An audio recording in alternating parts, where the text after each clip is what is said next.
প্রথমেই জানাবো, ইরানের বিরুদ্ধে যুক্তরাষ্ট্রের নতুন সামরিক হামলার হুমকিকে সম্পূর্ণভাবে অগ্রহণযোগ্য বলে নিন্দা জানিয়েছে রাশিয়া।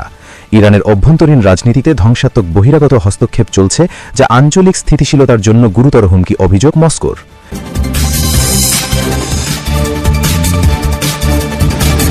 এরপর জানাবো, ইরানে চলমান বিক্ষোভকে কেন্দ্র করে আন্দোলনকারীদের উদ্দেশ্যে নতুন বার্তা দিয়েছেন সাবেক মার্কিন প্রেসিডেন্ট ডোনাল্ড ট্রাম্প। তার বক্তব্যকে বিক্ষোভ উস্কে দেওয়ার চেষ্টা হিসেবে দেখছে তেহরান।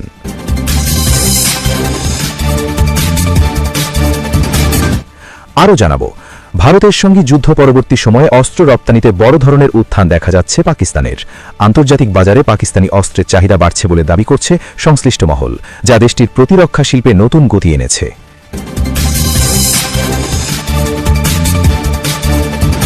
এদিকে ভারতের আরেকটি অঞ্চলকে নিজেদের দাবি করেছে চীন।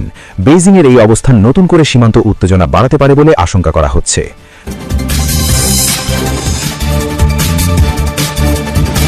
আরও থাকছে, ইরান ও যুক্তরাষ্ট্রের মধ্যে সম্ভাব্য সংঘাত মধ্যপ্রাচ্যে ভয়াবহ বিপর্যয় ডেকে আনতে পারে এমন সতর্কবার্তা দিয়েছে কাতার। দেশটি কূটনৈতিক সমাধানের ওপর জোর দেওয়ার আহ্বান জানিয়েছে।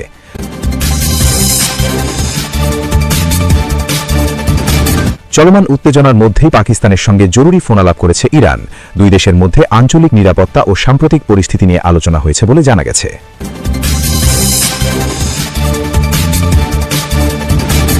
বিক্ষোভকারীদের ফাঁসি দেওয়া হলে ইরানের বিরুদ্ধে কঠোর পদক্ষেপ নেওয়ার হুঁশিয়ারি দিয়েছেন ডোনাল্ড ট্রাম্প।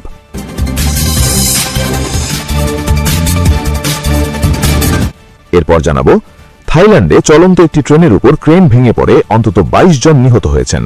দুর্ঘটনার পর ঘটনাস্থলে জরুরি উদ্ধার অভিযান চালানো হয়।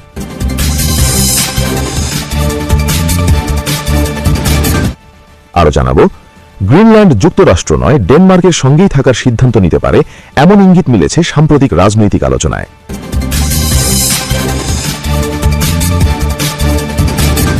এদিকে গাজায় ঝড়ে ক্ষতিগ্রস্ত একটি ভবন ধসে পড়েছে। এই ঘটনায় 3 নারী সহ মোট 5 জন নিহত হয়েছেন বলে নিশ্চিত করেছে স্থানীয় কর্তৃপক্ষ।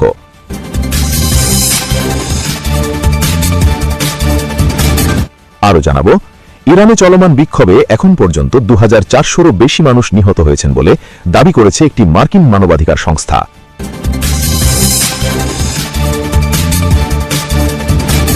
এবং সবশেষে, ফাঁস হওয়া গোপন নথিতে উঠে এসেছে চাঞ্চল্যকর তথ্য।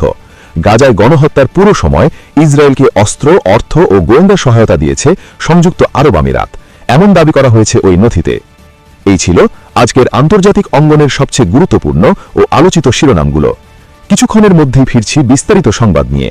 তার আগে অনুরোধ রইল, প্রতিদিনের আপডেট সংবাদ সবার আগে পেতে ভিডিওতে একটি লাইক দিন এবং চ্যানেলটি সাবস্ক্রাইব করুন।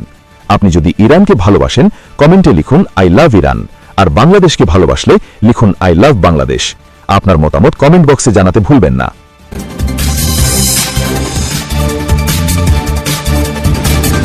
ইরানের বিরুদ্ধে যুক্তরাষ্ট্রের নতুন সামরিক হামলার হুমকিকে সম্পূর্ণভাবে অগ্রহণযোগ্য বলে নিন্দা জানিয়েছে রাশিয়া। একই সঙ্গে ইরানের অভ্যন্তরীণ রাজনীতিতে ধ্বংসাত্মক বহিরাগত হস্তক্ষেপের অভিযোগও তুলেছে মস্কো।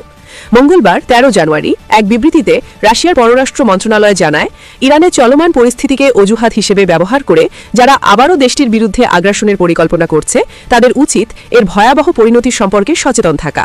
বিবৃতিতে বলা হয়, যারা বাইরের উস্কানিতে সৃষ্ট অস্থিরতাকে অজুহাত বানিয়ে 2015 সালের জুনে ইরানের বিরুদ্ধে সংঘটিত আগ্রাসনের পুনরাবৃত্তি ঘটাতে চায়, তাদের অবশ্যই বুঝতে হবে এ ধরনের পদক্ষেপ মধ্যপ্রাচ্যের পরিস্থিতি ও বৈশ্বিক আন্তর্জাতিক নিরাপত্তার জন্য ভয়াবহ পরিণতি ডেকে আনবে। সাম্প্রতিক দিনগুলোতে ইরানের সরকার বিরোধী বিক্ষোভ ঘিরে যুক্তরাষ্ট্রের প্রেসিডেন্ট ডোনাল্ড ট্রাম্পের বক্তব্য আরও কড়া হয়েছে। তিনি ইঙ্গিত দিয়েছেন, বিক্ষোভ মোকাবেলায় ইরানের ভূমিকার জেরে দেশটির বিরুদ্ধে খুব শক্তিশালী একাধিক সামরিক বিকল্প বিবেচনা করছে ওয়াশিংটন। রাশিয়ার ভাষ্য, এ ধরনের হুমকি ইরানের অভ্যন্তরীণ বিষয়ে সরাসরি হস্তক্ষেপের শামিল এবং তা আঞ্চলিক স্থিতিশীলতা আরও বিপন্ন করবে।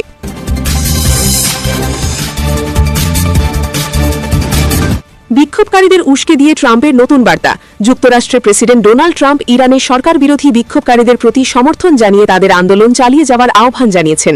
বিক্ষোভকারী উস্কে দিয়ে তিনি বলেছেন, বিক্ষোভ চালিয়ে যান, সহায়তা আসছে। তবে কী ধরনের সহায়তা সে বিষয়ে কোনো বিস্তারিত জানাননি। মঙ্গলবার 13 জানুয়ারি ট্রুথ সোশ্যালে দেওয়া এক পোস্টে ট্রাম্প লিখেছেন, ইরানি দেশপ্রেমিকরা বিক্ষোভ চালিয়ে যান, নিজেদের প্রতিষ্ঠানগুলির নিয়ন্ত্রণ নিন, খুনিদের ও নির্যাতনকারীদের নাম সংরক্ষণ করুন, তারা বড় মূল্য দেবে। বিক্ষোভকারীদের নির্বিচার হত্যাকাণ্ড বন্ধ না হওয়া পর্যন্ত আমি ইরানি কর্মকর্তাদের সঙ্গে সব বৈঠক বাতিল করেছি। সহায়তা আসছে।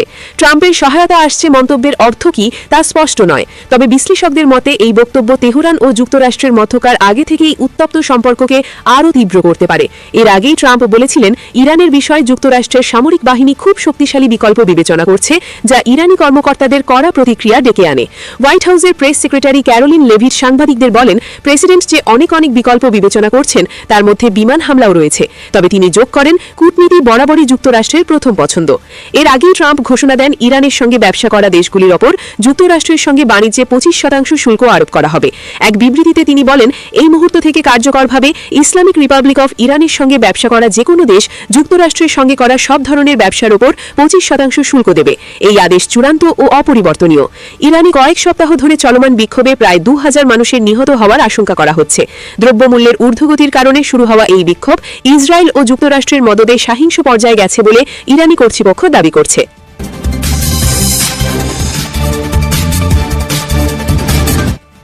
ভারতের সঙ্গে যুদ্ধের পর কপাল খুলেছে পাকিস্তানের, অস্ত্র রপ্তানিতে জোয়ার। ভারতের সঙ্গে গত বছরের মে মাসে সামরিক সংঘাত পাকিস্তানের জন্য শুধু একটু নিরাপত্তা সংকটে ছিল না, বরং দেশটির প্রতিরক্ষা শিল্পের জন্য তা হয়ে উঠেছে বড় এক মোড় ঘোরানো ঘটনা। ওই যুদ্ধে নিজেদের সামরিক সক্ষমতা প্রদর্শনের পর আন্তর্জাতিক বাজারে পাকিস্তানি অস্ত্রের চাহিদা দ্রুত বেড়েছে। পাকিস্তানি সংবাদ মাধ্যম ডন জানায়, এই সংঘাতে পাকিস্তান শুধু চীনা প্রযুক্তি নির্ভর অস্ত্রই নয়, নিজেদের তৈরি সামরিক সরঞ্জামের কার্যকারিতাও তুলে ধরতে সক্ষম হয়। ব্যবহৃত অস্ত্রের মধ্যে ছিল JF-17 থান্ডার মাল্টিরোল যুদ্ধবিমান, আল খালিদ যুদ্ধ ট্যাঙ্ক, ফাতাহা সিরিজের guided multiple launch rocket system GMLRS। বিশেষ করে JF-17 যুদ্ধবিমান আবারও আলোচনায় আসে। পাকিস্তানের দাবি অনুযায়ী এই যুদ্ধবিমান ভারতের পাঞ্জাবের আদমপুরে মোতায়েন S-400 আকাশ প্রতিরক্ষা ব্যবস্থা ধ্বংস করতে সক্ষম হয়। 2019 সালে সংঘর্ষের পর এটি ছিল JF-17-এর দ্বিতীয় বড় যুদ্ধক্ষেত্র পরীক্ষা। পাকিস্তানের প্রতিরক্ষামন্ত্রী খাজা আসিফ সম্প্রতি জিও নিউজকে বলেন, আমাদের যুদ্ধবিমানগুলো এখন ব্যাটল টেস্টেড। আমরা এত বেশি অর্ডার পাচ্ছি যে 6 মাসের মধ্যে হয়তো পাকিস্তানের IMF-এর আর প্রয়োজন হবে না। বিশ্লেষকদের মতে দীর্ঘদিন আমদানি নির্ভর পাকিস্তানের অর্থনীতিতে অস্ত্র রপ্তানি নতুন বৈদেশিক মুদ্রার উৎস হিসেবে গুরুত্বপূর্ণ হয়ে উঠতে পারে। বার্তা সংস্থা রয়টার্স জানায়, ইন্দোনেশিয়া 40টিরও বেশি JF-17 যুদ্ধবিমান কেনার বিষয়ে পাকিস্তানের সঙ্গে অগ্রসর আলোচনা চালাচ্ছে। যুদ্ধবিমান ছাড়াও ড্রোন অন্তর্ভুক্ত থাকতে পারে এই চুক্তিতে। ইন্দোনেশিয়ার প্রতিরক্ষা মন্ত্রী পাকিস্তান বিমান বাহিনী প্রধান ও সেনা প্রধানের সঙ্গে পৃথক বৈঠক করেছেন। ইরাকি বিমান বাহিনী প্রধান যুদ্ধক্ষেত্রে পরীক্ষিত JF-17 যুদ্ধবিমান কেনার আগ্রহ প্রকাশ করেছেন। পাশাপাশি সুপার মুশাক প্রশিক্ষণ বিমান ও প্রশিক্ষণ সুবিধা নিতেও আগ্রহ দেখিয়েছে ইরাক। রয়টার্সের তথ্য অনুযায়ী সৌদি আরবের দেওয়া প্রায় $2 কোটি ঋণ JF-17 যুদ্ধবিমান কেনার চুক্তিতে রূপান্তরের বিষয়ে আলোচনা চলছে। পুরো চুক্তির সম্ভাব্য মূল্য প্রায় $400 কোটি।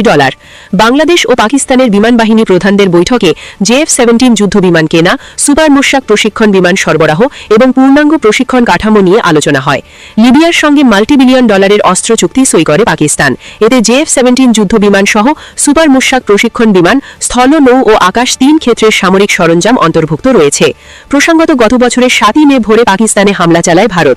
পাল্টা জবাবে দ্রুত প্রতিরোধ গড়ে তোলে পাকিস্তান। সংঘাতে ভারতের একটি রাফাল যুদ্ধবিমান সহ একাধিক যুদ্ধবিমান ভূপাতিত হয়েছে বলে পাকিস্তানের দাবি। পাল্টা হামলায় ভারতের বিভিন্ন স্থাপনায় আঘাত হানে পাকিস্তান, যার ফলে দুই দেশের মধ্যে উত্তেজনা চরমে পৌঁছায়।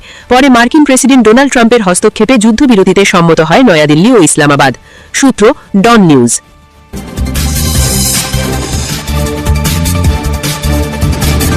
ভারতের আরেক অঞ্চলকে এবার নিজেদের দাবি করল চীন। অরুণাচল প্রদেশের পর এবার ভারত নিয়ন্ত্রিত কাশ্মীরের শাক্সগাম উপত্যকাকেও নিজেদের ভূখণ্ড বলে দাবি করেছে এশিয়ার পরাশক্তি চীন। বেইজিং নয়াদিল্লিকে স্পষ্ট জানিয়ে দিয়েছে, ওই অঞ্চল একান্তই চীনের এবং সেখানে তারা যা খুশি করতে পারে। গতকাল সোমবার সংবাদ সম্মেলন করে প্রেস ট্রাস্ট অফ ইন্ডিয়ার পিটিআই এর এক প্রশ্নের জবাবে চীনের পররাষ্ট্র মন্ত্রণালয়ের মুখপাত্র মাও নিং এমন দাবি করেন। পিটিআই শাক্সগাম ভ্যালিতে চীনের অবকাঠামো উন্নয়নের বৈধতা সম্পর্কে মতামত জানতে চায়। জবাবে মাও নিং বলেছেন, আপনি যে ভূখণ্ডের কথা উল্লেখ করেছেন সেটি চীনের। শাক্সগাম উপত্যকায় অবকাঠামো উন্নয়ন প্রকল্প বাস্তবায়ন করা চীনের জন্য সম্পূর্ণভাবে ন্যায্য, কারণ এটি তাদের নিজস্ব ভূখণ্ড। এ সময় তিনি কাশ্মীরের শাক্সগাম উপত্যকা নিয়ে ভারতের সার্বভৌমত্বের দাবি সরাসরি প্রত্যাখ্যান করেন। বেইজিং স্পষ্ট করে জানায়, শাক্সগাম উপত্যকা চীনের অংশ এবং সেখানে অবকাঠামো উন্নয়ন চালানো তাদের বৈধ অধিকার। এর আগে শুক্রবার ভারতের পররাষ্ট্র মন্ত্রণালয়ের মুখপাত্র জানিয়েছেন, শাক্সগাম উপত্যকা ভারতের ভূখণ্ড হওয়ায় নয়াদিল্লির স্বার্থ রক্ষায় প্রয়োজনীয় পদক্ষেপ নেওয়ার অধিকার রয়েছে। তিনি আরও জানান, 1963 সালে চীন পাকিস্তান সীমান্ত চুক্তি ভারত কখনো স্বীকার করেনি। দিল্লির মতে ওই চুক্তি অবৈধ ও বাতিল। ভারতীয় মুখপাত্র আরও বলেন, নয়াদিল্লি চীন পাকিস্তান অর্থনৈতিক করিডোরকেও স্বীকৃতি দেয় না। জম্মু ও কাশ্মীর এবং লাদাখ এই দুই কেন্দ্রশাসিত অঞ্চল ভারতের অবিচ্ছেদ্য অংশ। এই অবস্থান পাকিস্তান ও চীনা কর্তৃপক্ষকে একাধিকবার স্পষ্টভাবে জানানো হয়েছে। এর জবাবে চীনের মুখপাত্র মাও নিং বলেন, 1960 সালের দশকে চীন ও পাকিস্তান একটি সীমান্ত চুক্তি স্বাক্ষর করে এবং দুই দেশের মধ্যে সীমান্ত নির্ধারণ করা হয়, যা তিনি দুটি সার্বভৌম দেশের অধিকার বলে উল্লেখ করেন। সিপিইসি প্রসঙ্গে তিনি বলেন, চীন পাকিস্তান অর্থনৈতিক করিডোর একটি অর্থনৈতিক সহযোগিতা উদ্যোগ, যার লক্ষ্য স্থানীয় সামাজিক অর্থনৈতিক উন্নয়ন ত্বরান্বিত করা এবং জনগণের জীবনমান উন্নত করা। চীন পাকিস্তান সীমান্ত চুক্তি ও সিপিইসি কাশ্মীর ইস্যুতে চীনের অবস্থানকে প্রভাবিত করে না। এ বিষয়ে চীনের অবস্থান অপরিবর্তিত রয়েছে। ভারত ও চীনের মধ্যে দীর্ঘদিন ধরেই সীমান্ত বিরোধ রয়েছে। তবে 2024 সালে দুই দেশ হিমালয় অঞ্চলের সীমান্তে সামরিক উত্তেজনা কমাতে একটি গুরুত্বপূর্ণ সমঝোতায় পৌঁছায়। 2020 সালে ওই সীমান্তে সংঘর্ষে ভারতের 20 জন ও চীনের 4 জন সেনা নিহত হয়। এবার অরুণাচল ও কাশ্মীরের সীমান্তে নতুন করে উত্তেজনা বাড়ছে। সূত্র, চীনা পররাষ্ট্র মন্ত্রণালয়, টাইমস অফ ইন্ডিয়া।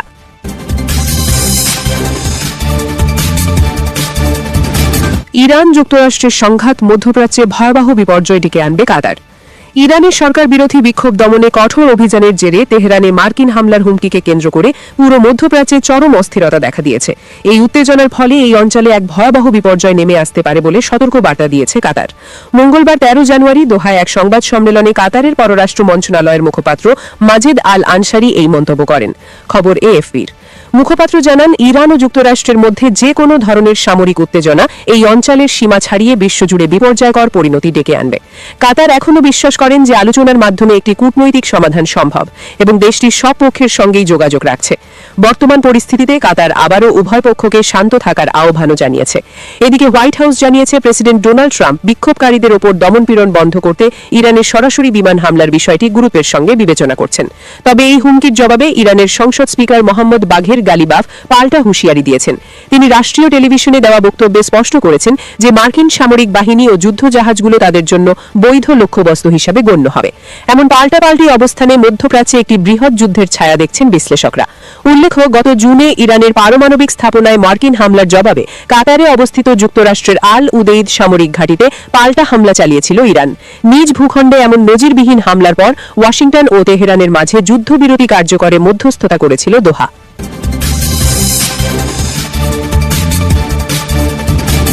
উত্তেজনার মধ্যেই পাকিস্তানের সঙ্গে জরুরি ফোনালাপ ইরানের।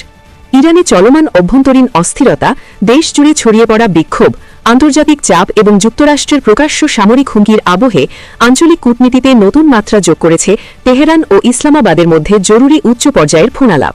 ইরানের রাষ্ট্রীয় সংবাদ সংস্থা ইরনার বরাতে জানা গেছে, ইরানের পররাষ্ট্রমন্ত্রী আব্বাস আরাগচি এবং পাকিস্তানের পররাষ্ট্রমন্ত্রী মোহাম্মদ ইসহাক দারের মধ্যে এই গুরুত্বপূর্ণ টেলিফোনালাপ অনুষ্ঠিত হয়। ফোনালাপে ইরানের বর্তমান রাজনৈতিক ও নিরাপত্তা পরিস্থিতি, আঞ্চলিক উত্তেজনা এবং ভবিষ্যৎ কূটনৈতিক করণীয় নিয়ে বিস্তারিত আলোচনা হয়। খবর আল জাজিরার।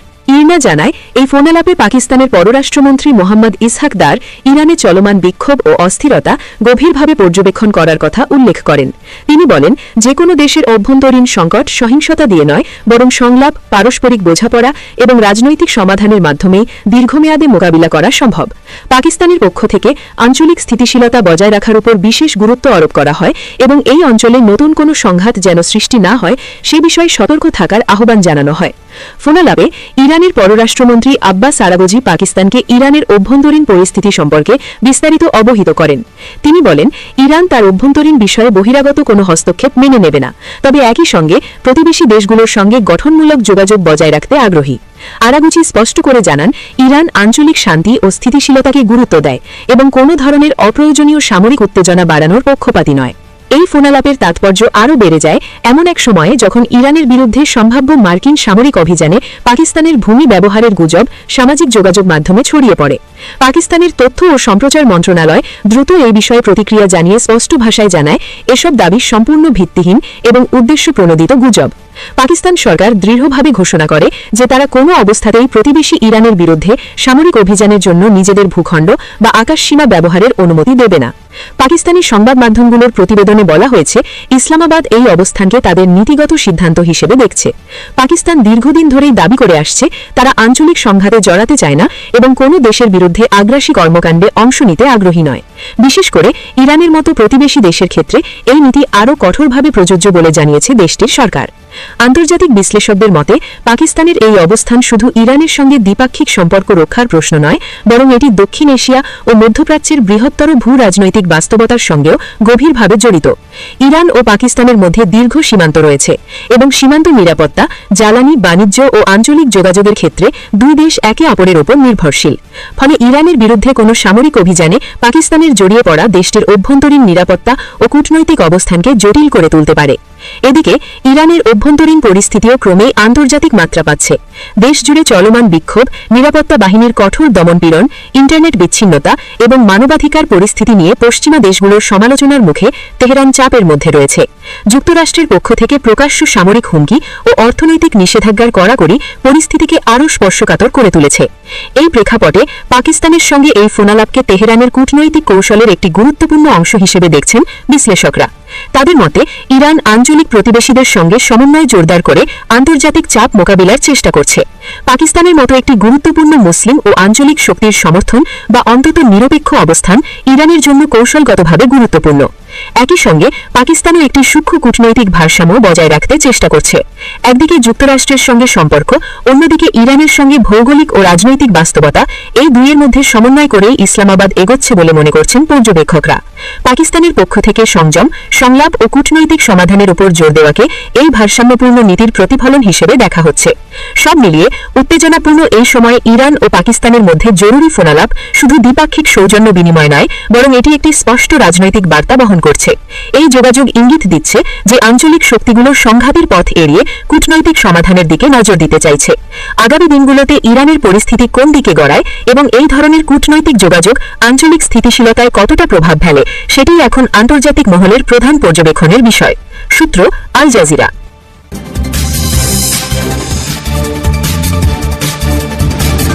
বিক্ষোভকারীদের ফাঁসি দিলে ইরানের বিরুদ্ধে কঠোর পদক্ষেপের হুঁশিয়ারি ট্রাম্পের।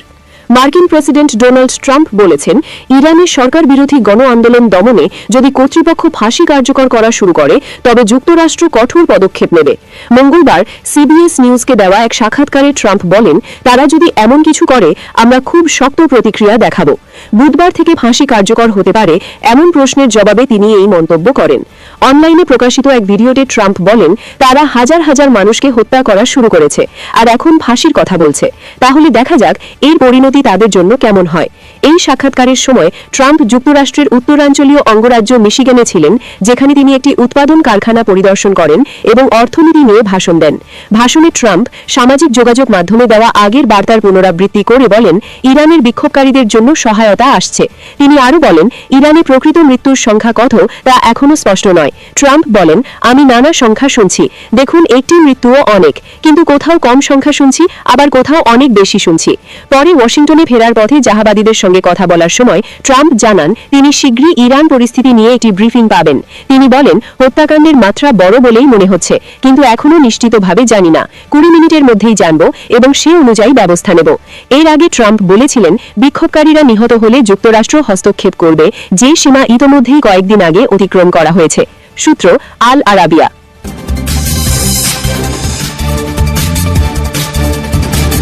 থাইল্যান্ডে চলন্ত ট্রেনের উপর ক্রেন ভেঙে পড়ে নিহত 22। থাইল্যান্ডের উত্তর পূর্বাঞ্চলে চলন্ত একটি ট্রেনের উপর নির্মাণাধীন ক্রেন ভেঙে পড়ে ২২ জন নিহত হয়েছেন। পুলিশ নিশ্চিত করেছে এই ঘটনায় ২২ জন নিহত হয়েছেন এবং ৭৯ জন আহত হয়েছেন। আহতদের মধ্যে ৮ জনের অবস্থা আশঙ্কাজনক বলে জানিয়েছে কর্তৃপক্ষ। খবর বিবিসির। স্থানীয় সময় বুধবার সকাল ৯টার দিকে নাখন রাচ্চাসীমা প্রদেশের সিখিও জেলার বান থাননখোট এলাকায় এ দুর্ঘটনা ঘটে। ব্যাংকক থেকে উবন রাচ্চাথানি প্রদেশগামী ট্রেনটির ওপর একটি বিশাল নির্মাণ ক্রেন ভেঙে পড়ে। এতে একটি ট্রেনের বগি লাইনচ্যুত হয় এবং কিছু সময়ের জন্য আগুন ধরে যায়। স্থানীয় পুলিশ জানায়, ঘটনাস্থল থেকে এখনও পর্যন্ত ২২টি লাশ উদ্ধার করা হয়েছে। আগুনে পুড়ে যাওয়া একটি বগিতে থাকা আরও কিছু যাত্রী নিহত হয়ে থাকতে পারেন বলে আশঙ্কা করা হচ্ছে। উদ্ধারকাজ চলমান থাকায় মৃতের সংখ্যা আরও বাড়তে পারে। নাখন রাচ্চাসীমার পুলিশ সুপার থাচাপন চিন্নাওং জানান, দ্রুতগতির রেল লাইন নির্মাণের কাজ চলাকালীন ক্রেনটি হঠাৎ ভেঙে পড়ে চলন্ত ট্রেনটিকে আঘাত করে। দুর্ঘটনার সময় লাওস সীমান্ত থেকে ব্যাংকক পর্যন্ত একটি উচ্চগতির রেল প্রকল্পের নির্মাণ কাজ চলছিল বলে জানা গেছে। দুর্ঘটনার পরপরই উদ্ধারকারী দল ঘটনাস্থলে পৌঁছে ক্ষতিগ্রস্ত বগিগুলোতে আটকে পড়া যাত্রীদের উদ্ধারের চেষ্টা চালাচ্ছে। এই ঘটনায় বহু মানুষ আহত হয়েছেন বলে স্থানীয় গণমাধ্যম জানিয়েছে। পরিস্থিতি নিয়ন্ত্রণে আনতে এবং হতাহতের প্রকৃত সংখ্যা নিশ্চিত করতে তদন্ত শুরু করেছে কর্তৃপক্ষ।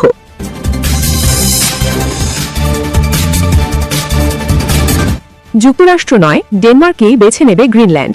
গ্রিনল্যান্ড নিয়ে যুক্তরাষ্ট্র ও ডেনমার্কের টানাপোড়েনের মধ্যে দ্ব্যর্থহীন অবস্থান জানালেন গ্রিনল্যান্ডের প্রধানমন্ত্রী জেন্স ফ্রেডরিক নিলসেন।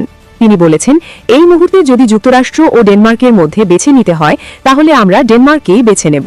ডেনমার্কের প্রধানমন্ত্রী মেটে ফ্রেডরিকসেনের সঙ্গে কোপেনহেগেনে এক যৌথ সাংবাদিক সম্মেলনে নিলসেন এই মন্তব্য করেন। যুক্তরাষ্ট্রের সাবেক প্রেসিডেন্ট ডোনাল্ড ট্রাম্প গ্রিনল্যান্ডকে যুক্তরাষ্ট্রের সঙ্গে সংযুক্ত করার পরিকল্পনা নতুন করে সামনে আনার পর এটি গ্রিনল্যান্ডের কোনো শীর্ষ প্রতিনিধির সবচেয়ে শক্ত অবস্থান বলে মনে করা হচ্ছে। খবর বিবিসির। ট্রাম্প দাবি করে আসছেন, রাশিয়া ও চীনের হুমকি মোকাবেলায় যুক্তরাষ্ট্রের নিরাপত্তার জন্য গ্রিনল্যান্ডের মালিকানা প্রয়োজন। হোয়াইট হাউসের পক্ষ থেকে দ্বীপটি কেনার প্রস্তাবের কথা বলা হলেও প্রয়োজনে শক্তি প্রয়োগের সম্ভাবনাও পুরোপুরি নাকচ করা হয়নি।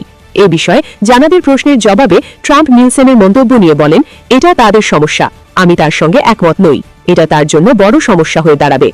গ্রিনল্যান্ড বিশ্বের সবচেয়ে কম জনসংখ্যার অঞ্চলগুলোর একটি হলেও উত্তর আমেরিকা ও আর্কটিক অঞ্চলের মাঝামাঝি অবস্থানের কারণে এর কৌশলগত গুরুত্ব অনেক।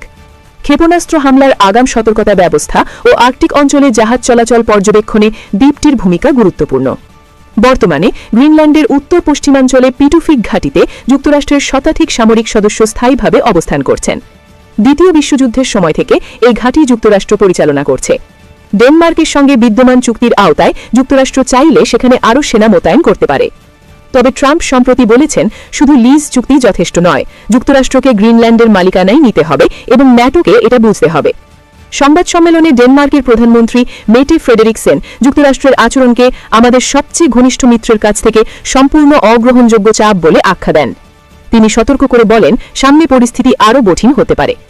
গ্রিনল্যান্ডের প্রধানমন্ত্রী নিলসেন বলেন, তারা একটি ভূ রাজনৈতিক সংকটের মুখোমুখি। তবে তিনি স্পষ্ট করে বলেন, গ্রিনল্যান্ড যুক্তরাষ্ট্রের মালিকানায় যেতে চায় না। গ্রিনল্যান্ড যুক্তরাষ্ট্রের দ্বারা শাসিত হতে চায় না। গ্রিনল্যান্ড যুক্তরাষ্ট্রের অংশ হতে চায় না। এদিকে ডেনমার্কের পররাষ্ট্রমন্ত্রী লার্স লোককে রাসমুসেন ও গ্রিনল্যান্ডের পররাষ্ট্রমন্ত্রী ভিভিয়ান মোডসফেল্ড শিগগিরই যুক্তরাষ্ট্র সফরে যাচ্ছেন। সেখানে তারা ভাইস প্রেসিডেন্ট জেডি ভ্যান্স ও পররাষ্ট্রমন্ত্রী মার্কো রুবিওর সঙ্গে বৈঠক করবেন। ডেনমার্কের ন্যাটো মিত্ররা, ইউরোপের প্রধান দেশগুলো ও কানাডা এই ইস্যুতে ডেনমার্কের প্রতি সমর্থন জানিয়েছে। তারা বলেছে, গ্রিনল্যান্ড ও ডেনমার্কের সম্পর্ক নিয়ে সিদ্ধান্ত নেওয়ার অধিকার শুধু এই দুই পক্ষেরই আছে। একই সঙ্গে তারা জাতিসংঘ সনদের সার্বভৌমত্ব, ভৌগোলিক অখণ্ডতা ও সীমান্তের অখণ্ডতার নীতির প্রতি শ্রদ্ধা জানানোর আহ্বান জানিয়েছে। উল্লেখ্য, জলবায়ু পরিবর্তনের ফলে গ্রিনল্যান্ডে বরফ গলতে থাকায় সেখানে বিরল খনিজ, ইউরেনিয়াম, লোহা এবং সম্ভাব্য তেল গ্যাস মজুদের প্রতি আন্তর্জাতিক আগ্রহ বেড়েছে। এই প্রেক্ষাপটে দ্বীপটি নিয়ে ভূ রাজনৈতিক উত্তেজনা আরও তীব্র হয়ে উঠছে।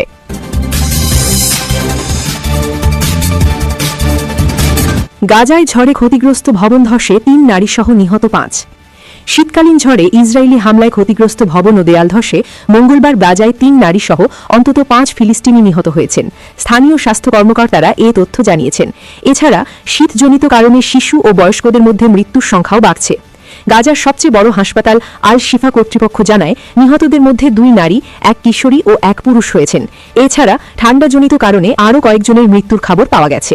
গাজার স্বাস্থ্য মন্ত্রণালয়ের বরাত দিয়ে কাতার ভিত্তিক সংবাদ মাধ্যম আল জাজিরার খবরে বলা হয়েছে 1 বছরের একটি শিশু হাইপোথার্মিয়ায় মারা গেছে। এর আগের রাতে একই কারণে আরও 2 শিশুর মৃত্যু হয়। 2 বছরের বেশি সময় ধরে চলা যুদ্ধ ও অবরোধের কারণে গাজায় বসবাসের পরিস্থিতি চরম আকারে পৌঁছেছে।